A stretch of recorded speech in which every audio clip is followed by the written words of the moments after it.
All right, yo, it's your boy Yoshi Kid Neo, and we are back. And today we're going to start what I'm going to start, or a series that I'm going to call the DM Diaries, aka the Dungeon Master Diaries of the whole campaign. So, what I used to do for my players is I would write onto our Discord server, like, what happened, and then pretty much everything that I said would be recapped at the beginning of the next session. But I don't believe that, one, my players read it, and two, that I have enough time to do that kind of stuff anymore. Well, I guess I got time because I'm pretty much doing that now.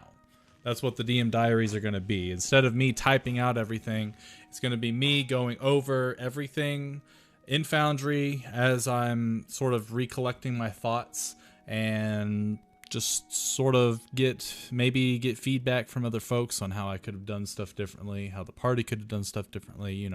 We can look at the scenarios from different aspects in a sort of like a live setting.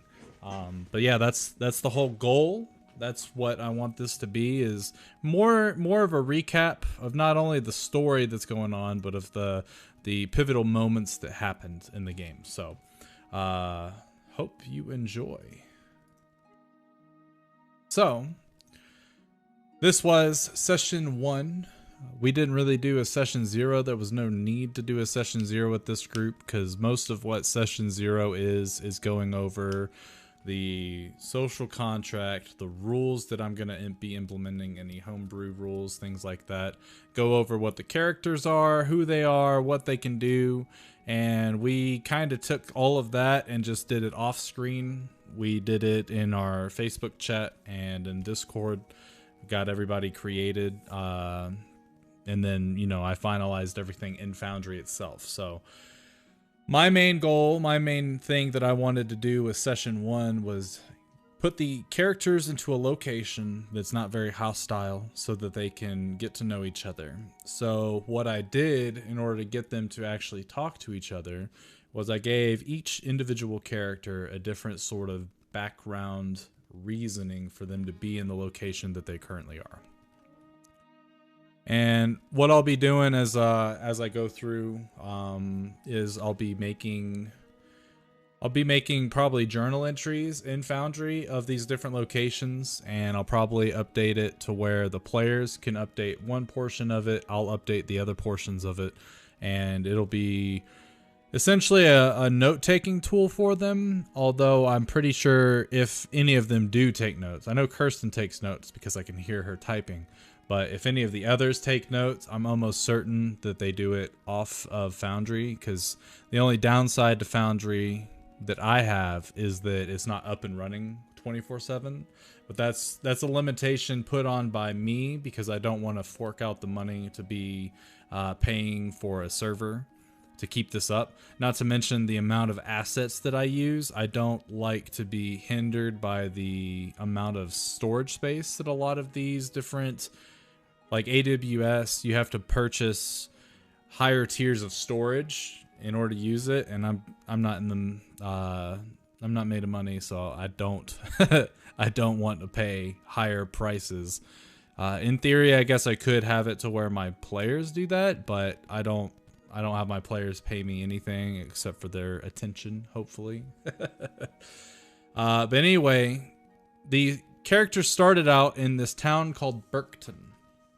The town of Burkton is a small farming community. They're not really known for much except for the fact that they do have, like, it's a crossroads town. So people from the Northern Empire location up here, as they're traveling down, the folks in the swamplands and the folks in the deserts, this is a major, like, sort of hub, a meeting point of all three of these locations where they can, sell things between each other. They can get rest, they can get food and drink, they can have some good times before they embark on their journey. Because one thing that I'm definitely doing differently in this campaign as opposed to the last one is that the travel is going to be a lot longer. So this right here is the capital of this empire, which eventually I'm going to have like a political map for the players and I guess for the viewers to see who controls what region. But from the capital to this town is 354 miles. And on average, without any type of horses or without any type of flying or anything like that, it would take the party, or every day the party would be able to do 24 miles of movement. And if we take that, what was it, 358 and divide that by 24, it would take them 14 days, round up to 15 days, for them to walk from Burkton to the main capital. A long time. It's a lot of time. So this right here helps with pacing. It helps with pacing. It also gives me the chance to, if I know the party is about to be doing some sort of long travel, it gives me the chance to start thinking of encounters that they could have, either social encounters, combat encounters, maybe something develops between the party members themselves. I could describe a character doing something. It is kind of like, not necessarily off-putting, but it sort of changes the scene a little bit, and now the players are like, okay, what the hell? And then they confront them, and you know, it'll allow for so many more opportunities instead of just, you know, okay, you guys are going on this, it's going to take you a day to get there. Oh, wow, I really hope nothing happens, you know, because now 15 days of walking, there's a possibility nothing happens on the 15 days, but there's also great possibilities that a few things happen during those 15 days. So if the journey matters, then there's going to be more encounters happening. If not, then it's a perfect role play opportunity, and I can input different things for the party to have to interact with each other about. So the party's in this town called Burkton, and I'm pretty sure, let's see, here we go. So inside of Burkton, I had 2 NPCs that were essentially ready to roll. They were going to talk to Clem Rivers. He is the proprietor of the Rivers Inn, which this town is, as you can see on the world map, right next to a river that connects into an even greater river that empties out into the ocean. So Clem Rivers is a part of the Rivers family and the current head of the household. They've owned this tavern, which is the, you know, this is the meeting spot for all the traveling merchants as they come and go, especially during the trade season. Burkton, as I've said, is the major hub for all the different traders. But the thing is, the trade season only happens during like the end of the spring months to the very, very early fall. Once you get to about like mid to late fall and in winter, no one really comes through Burkton, mainly because of the threat of being stuck there or stuck in the wilderness because of the winter storms. From what everyone knows so far, and I hinted at it to the party, I don't know if they picked up on it, but essentially the first storm of the winter, the first winter snow, is always the worst for this area. They don't know why it is, but the moment that it snows for the first time, if you're in the wilderness and you don't have adequate weather materials, or winter materials rather, then you're pretty much screwed. So Clem had told them about this, said that the reason the town's not, you know, all uppity-buppity is because the trade season's over. They've gotten a lot of their provisions that they've needed to outlast the winter as a town and things like that.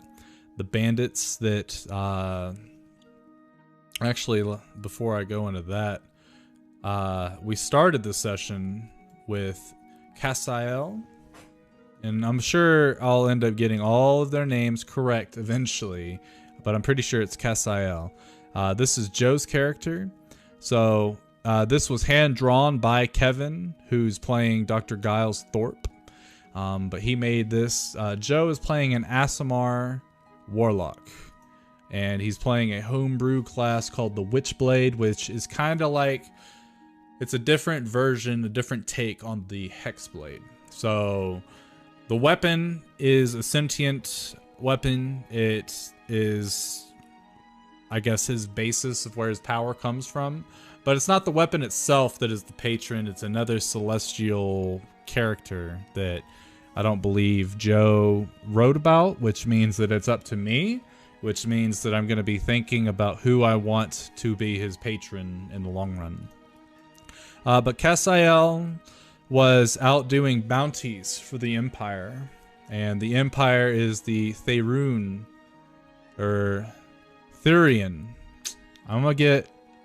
I usually go to a name generator. I pick a name, put it on a sheet, and I don't even practice it. I need to start doing that because it's actually embarrassing to not know the names of the NPCs or the kingdoms that I've made. But the Therian Empire has a bounty out for bandits in this area, and Cassiel is out collecting.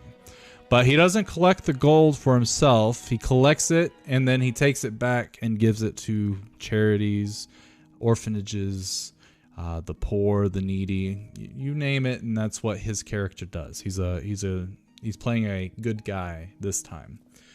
So Cassiel is out and about gathering bandits, and he found a small group of 3 or 4. I think he only killed one of them, captured the other 3. While he was doing this, he saw that there was a gentleman that was wearing some pretty neat clothing, Dr. Giles Thorpe. And he was there essentially trying to get these bandits on a better path, trying to make them see a different life that they could lead in order to pretty much stop doing banditry and stop being, chaotic and evil to the land around them. But Dr. Giles Thorpe has his own intentions for doing this. Kevin has not informed me what they are, but there is something brewing in Kevin's head on his character's reasoning for doing this kind of stuff. So anyway, they capture the bandits. Dr. Thorpe shows his identification as a psychiatrist to Cassiel, and the 2 of them join forces and head towards the new town, Burkton, in order to drop off the bounty and to get more information as to where a larger bandit camp that they've both heard about from these 3 bandits that they've captured. While they're in the tavern, they're celebrating their victory. They've gotten their gold from Clem Rivers, the one that posted the bounty. But inside of the inn, we have 2 of the other characters. We have Lloyd, which is being played by Jeff. He's pretty much a copy and paste of Alfric from the last campaign, and a copy and paste of Yef from the campaign before that. Because he has a very specific build, a very specific roadmap that he's following, and he just wants to be able to achieve it before he goes on to another character, which by all means, it's a wonderful thing to love your character, but I myself would probably get bored of a new campaign and not being able to bring a new concept to the table, but that's just how I am. And that's why I'm the DM, because I can bring all these concepts in the form of NPCs.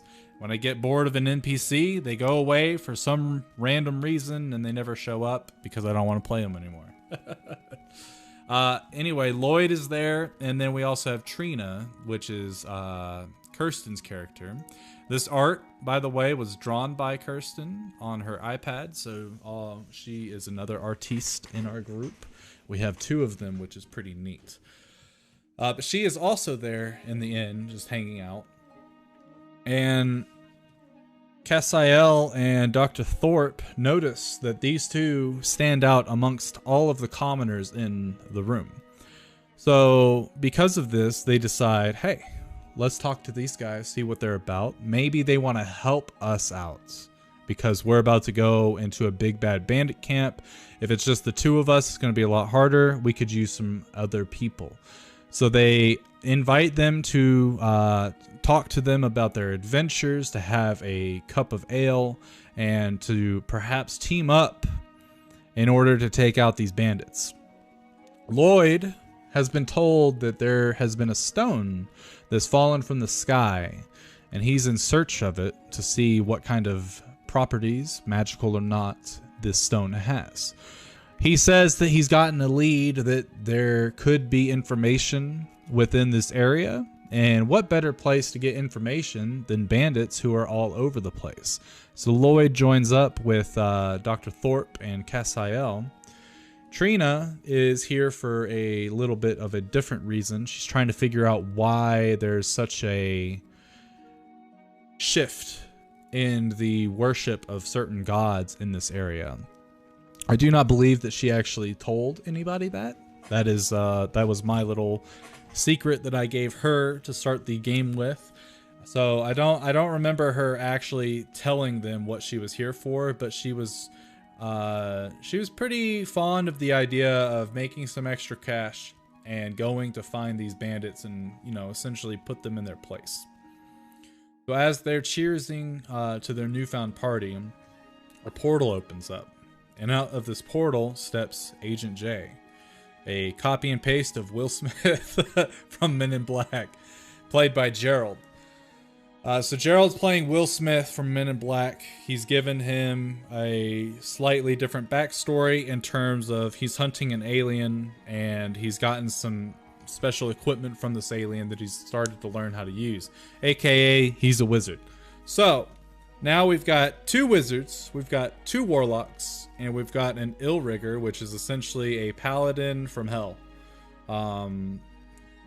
If you haven't heard or haven't seen Matt Colville, his YouTube and stuff like that, he's a wonderful DM. I've gotten a lot of inspiration and advice from his channel and stuff like that.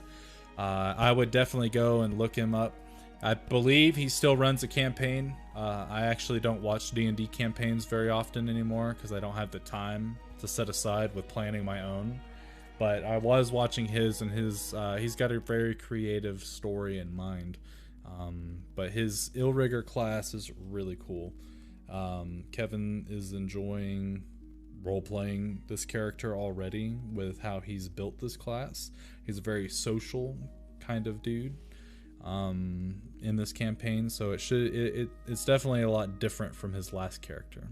All of their characters are pretty different, except for, of course, the copy and paste of Maeve to Trina and Alfric to Lloyd. So anyway, Agent J pops through this portal, says, okay, where the hell am I? What's going on?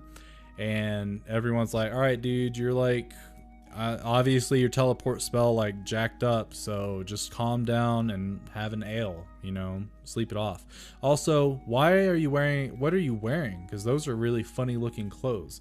And he pulls out the neuralizer. I think that's what it's called. Yep, the neuralizer. And he's like, all right, everybody look at this thing. And he presses the button, but it doesn't work. The main reason that it didn't work was because I had told everybody, since we had gone through a campaign already and everybody had just hit their birthdays over the last little while, I give everybody a magic item on their birthday and they get to essentially pick what it is, as long as it's rare or less in rarity. So he picked the neuralizer. But because not everyone had picked their item, I didn't want them to start the session with a magic item and some other people to not have a magic item. So his neuralizer didn't work because of that reason. Not everyone had picked an item. Next session, they're, I think, 4 days into the campaign because of the travel time they took that I'm about to get into, and his neuralizer works. Anyway, he realizes that he's lost. He's tells the party that he's looking for an alien. They're like, I don't know what that is, but we'll help you find it, I guess. We didn't see anything, but yeah, join. And they all toast to a new beautiful friendship. And that is the end of Clem Rivers, as he pays them for their gathering of the bandits and tells them to send the bandits to the constable. Our constable's name is Avery. He is a very skittish man. He is not good at what he does, but because his family owns a sword, he becomes a constable. He is not married. He does not have any kids. He doesn't have any close relatives that are living in the area. All of them have either moved or disappeared or what have you. The characters didn't really care about his personal story. They were more upset at the fact that this incompetent man was the law of this town. But because of the fact that he has a sword, I guess a lot of people don't mess with him, is what they came to the conclusion of. So Avery ended up telling them that he knows of the bandit camp, he knows where it's at. He's been requesting aid from the crown for months, and they haven't sent anybody. So he's really hoping that the party is able to conclude their business and deal with the bandit camp on their own, so that he can finally rest easy. He gives them some general directions, and this is essentially where we ended off on this map. So the directions he gave were to follow the river, and when it forks, head east. So the party essentially has to go 72 miles up, and then another 36 miles ish to where the bandit camp is that I created. And they were just on foot, so it took them a few days to get up there. But finally they ran into two bandits on the road, and these bandits didn't have names. But the reason they didn't have names was simple. They didn't have names because they were drunk out of their mind. They were given a bunch of bootlegged booze from their bandit camp. They were sent to Burkton to sell it, figure out who has the money, and then steal it back, steal the booze back, steal items that they need to make it through the winter, and head back up. That is what the bandit camp here does. They send out a bunch of different teams to the nearby locations in order to get what they want, get what they need to survive the winter at this time. The party, though, after coming up with the conclusion that they were in fact bandits, and ended up, instead of trying to do what Dr. Thorpe did with the other bandits, he decided it was time to kill them. And kill them they did. The two bandits they killed were twins. They had drank the entire supply of what they were going to be selling, so they had nothing to sell to people. And yeah, this was the first murder hobo portion of the party. But in all honesty, my own thoughts about it is that they did it for two reasons. One, they were like, oh, these guys are bandits. Bandits are bad. Kill the bandits. Which puts into that trope of anything that is deemed evil is forever evil. Which I know Jeffrey knows that that's not true in my campaigns because of a goblin named Vraz, man. I miss Vraz. I'm going to have to bring him back one time, huh? Anyway, Vraz the goblin is actually a neutral goblin. He doesn't try to destroy or kill or anything like that unless it's warranted. So these bandits, because they're bandits, because bandits are evil, they must die. That's one reason that they probably killed them. The second reason was maybe because they're wanting to test out the abilities that they've got with these new characters. They want to see how much they can push out in terms of like raw numbers. So I was doing a bunch of D&D prep, so there's a bunch of stuff being rolled right here, but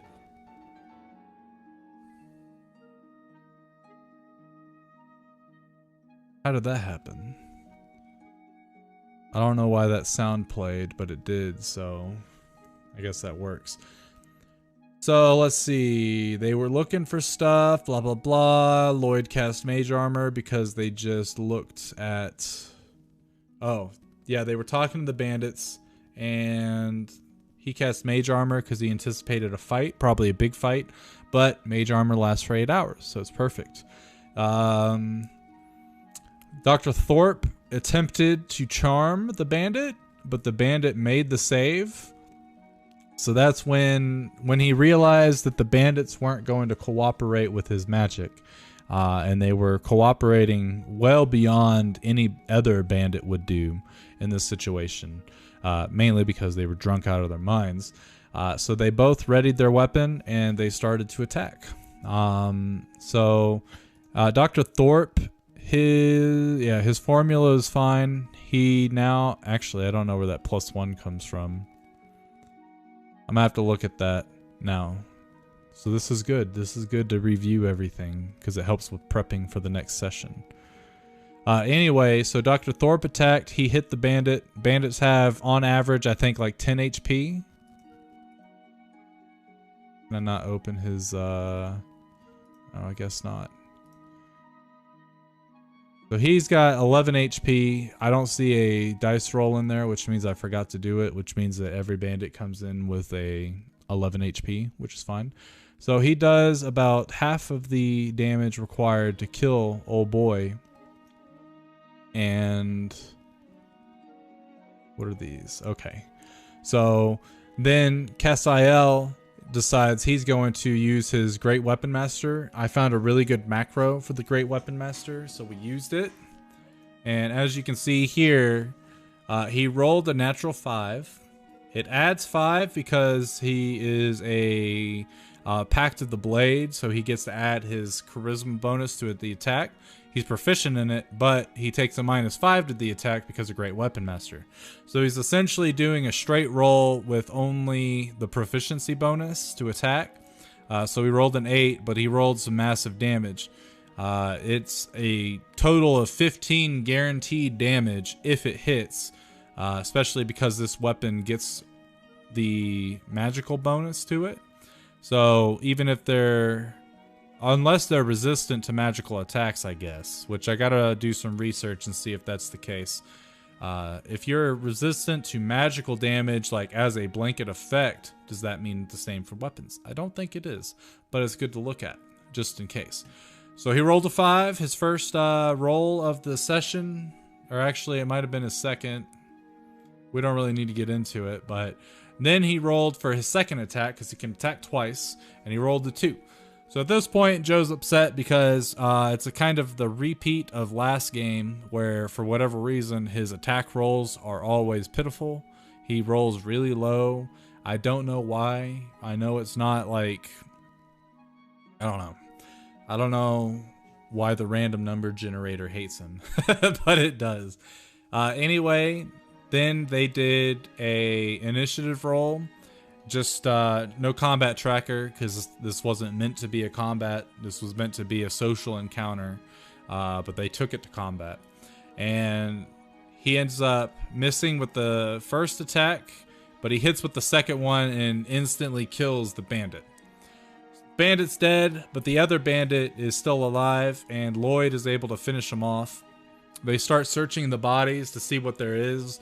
There's just a small coin bag that's empty. The booze is all gone. Some of it is broken because the wheel split in half, which Lloyd ended up using mending to fix it, and they started to clean up the cart, hopped in the cart, started making the rest of their trek in the cart. They ended up finding, after half a day's travel, the bandit camp, which means that these two bandits did not get very far. And in theory, they were sent a few days ago, but the wheel had split, which is why they had started to drink, because they had nothing else to do. They didn't have any materials to fix the wheel.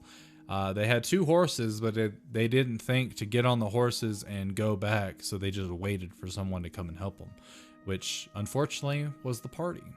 So the party now have a wagon and 2 horses. The wagon does fit all of them because they are not incredibly big, any of them. They're all either human or half-elf size, somewhere around 5.5 to 6'2".